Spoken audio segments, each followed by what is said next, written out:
Beautiful. Hello health seekers, Inga from Health Origins here. So today I'm going to show you how to make this delicious caramel sponge cake using okara.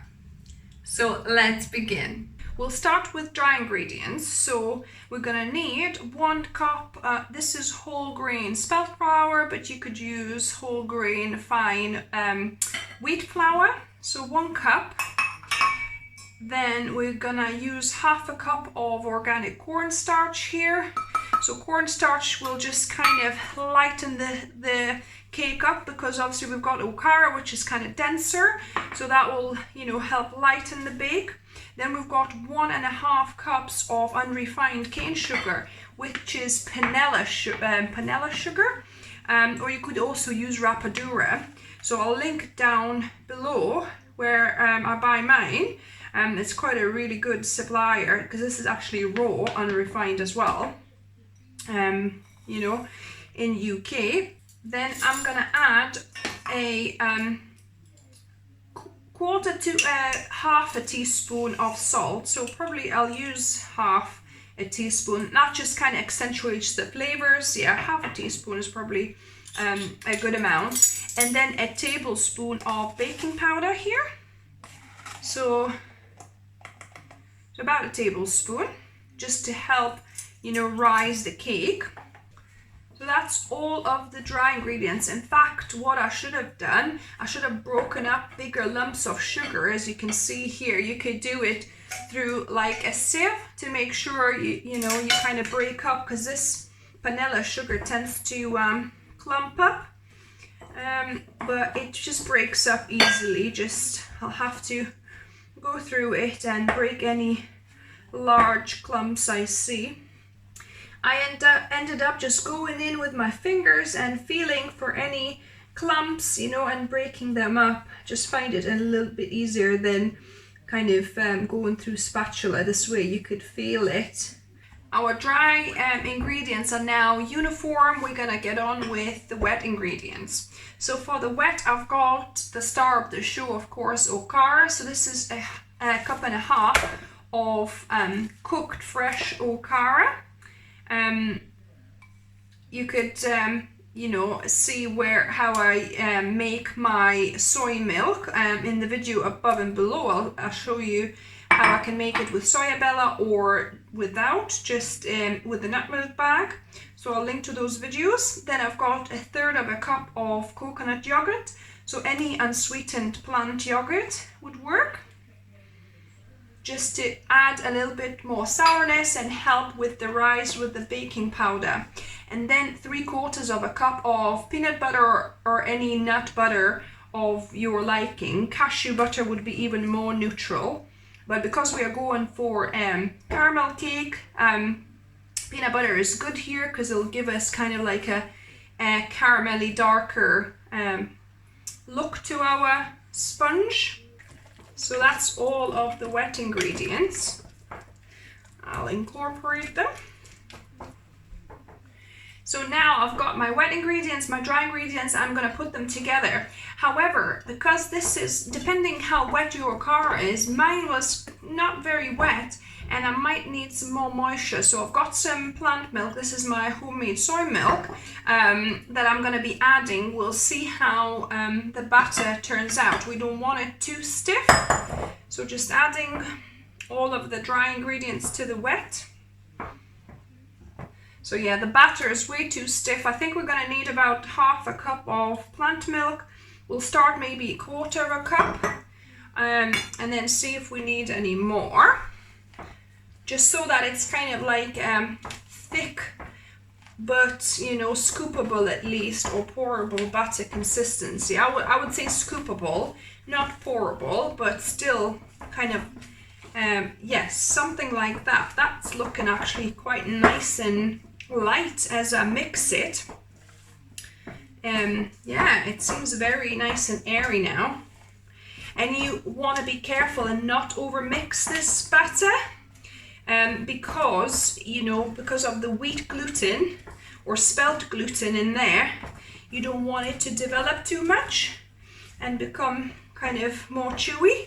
So you want to just mix it and that's it. So that seems good to me. So that only needed 1/4 cup of plant milk. I've got my baking tin. This is a 20 centimeter baking tin. You could do 2 smaller ones, or could do 2, then like thinner layer. I'm just gonna do 1 this time. So I'm gonna just pour it in. So now I'm gonna even it out, jiggle it out. That's the kind of consistency you want, so that it's like quite a thick batter, but it's still, kind of evens itself out. You don't need to kind of do that. Once you shake it, it evens itself out pretty much.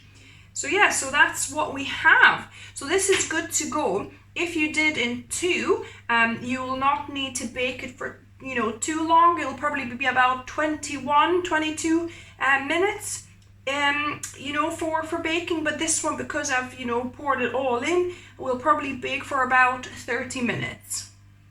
And the temperature is 175 degrees Celsius. So now we're gonna be making caramel. I've got about 1 cup of coconut cream. So this is from the top of coconut milk tin. So I'm going to be adding this to my pot. I'm going to put that on and I'm going to start melting it. What we want to do, we want to melt this and start kind of simmering it until it thickens up a little bit, until the more water evaporates from it. Now, as you can see, the coconut milk or cream has melted, and I'm going to be simmering it for maybe 2-3 minutes, maybe actually up to 5 minutes, depends how quickly it'll start to thicken up. So as you can see now, it's definitely thickened up quite a bit. I'm going to now add my sugar. So this is the same vanilla sugar we used for the cake, unrefined cane sugar, and I'm going to add about 4 tablespoons here, and also a teaspoon of vanilla essence as well.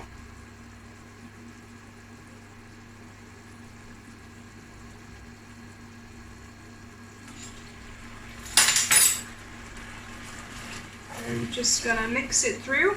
And it's important that you don't cook with the sugar in the milk for too long, because if you do, the oil starts separating.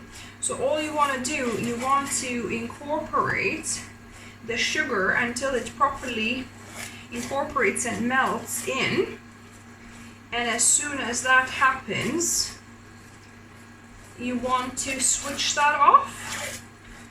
Yeah, you don't want to overcook it at all. So that looks quite well melted to me now. I've switched it off heat, and I'm gonna let this caramel cool down fully, either in room temperature, or you could put it, in the fridge or outside. I might stick it outside for a few minutes so that it cools down a bit quicker. So my cake has baked. In fact, because it's quite, a thick cake, I had to leave it baking for 50 minutes. So if you do 2, 30 minutes will be more than enough.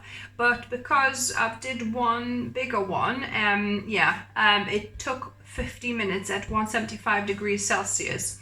So I've cooled it down already, but I'm gonna open it up. But just before I do, I'm gonna just carefully go around the edges to make sure it doesn't tear the sides at all when I open this.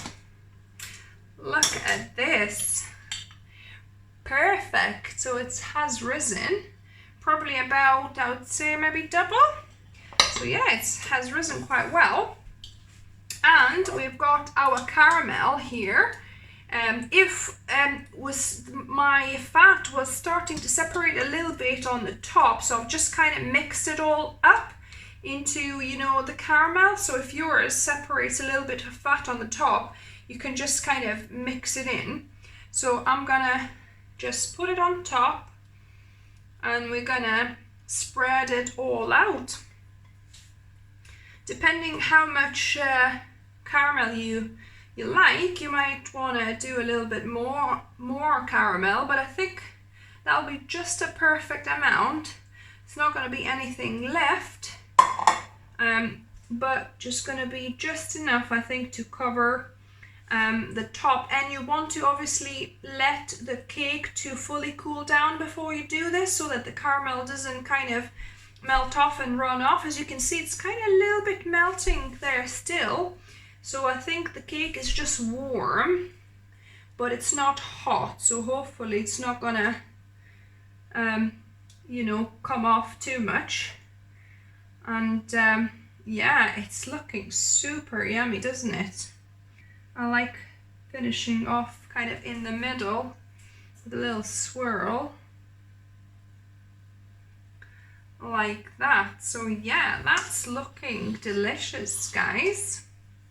I'm ready to slice this. So let's give it a go.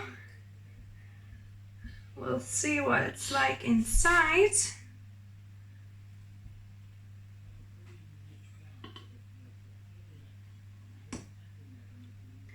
Ooh, look at that. Nice texture. And now on to the taste testing, guys. So I've got my lovely husband here to help me out. The things I do for you, I tell you. So grab your caramel sponge cake made with okara. Who'd have thunk? Must be the world's most versatile ingredient, okara. Yeah, I definitely love experimenting with it. So let's hope we like it.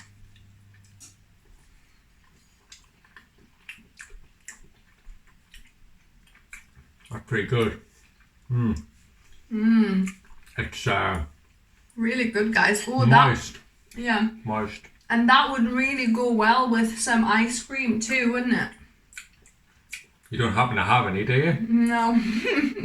We can make some. We've got some frozen bananas. I'll link above it down below how you can make yourself a nice cream with just frozen bananas. You'll be pleased you did. Yeah, this is really good. I think because of the caramel, because it's giving the extra sweetness, the you know, you could make the actual cake a little bit less sweet, I guess. I disagree. Yeah. But everyone's got their own taste. No, it's nice. It's not overly sickly sweet, but you know, it's definitely got the sweetness. Yeah, I mean, you could play around with obviously what you find, you know, too sweet or not, you know, not sweet enough. You get your own balance. But I think this is fairly close to a very good store-bought cakes, not overly sickly sweet ones, you know. Better. It's better because it's healthier. Oh yeah, it's definitely healthier. So guys, if you like the video, give me a thumbs up. Let me know if you try it, what you thought of it. If you're new to the channel, welcome and subscribe for more videos. I upload 2 videos a week, most weeks. I'm gonna go back on track. I've been slacking a little bit this summer, but I hope you can forgive me. And yeah, our motto is... Food is fuel. So be mindful of what you put in the body. Until next time. Bye, guys.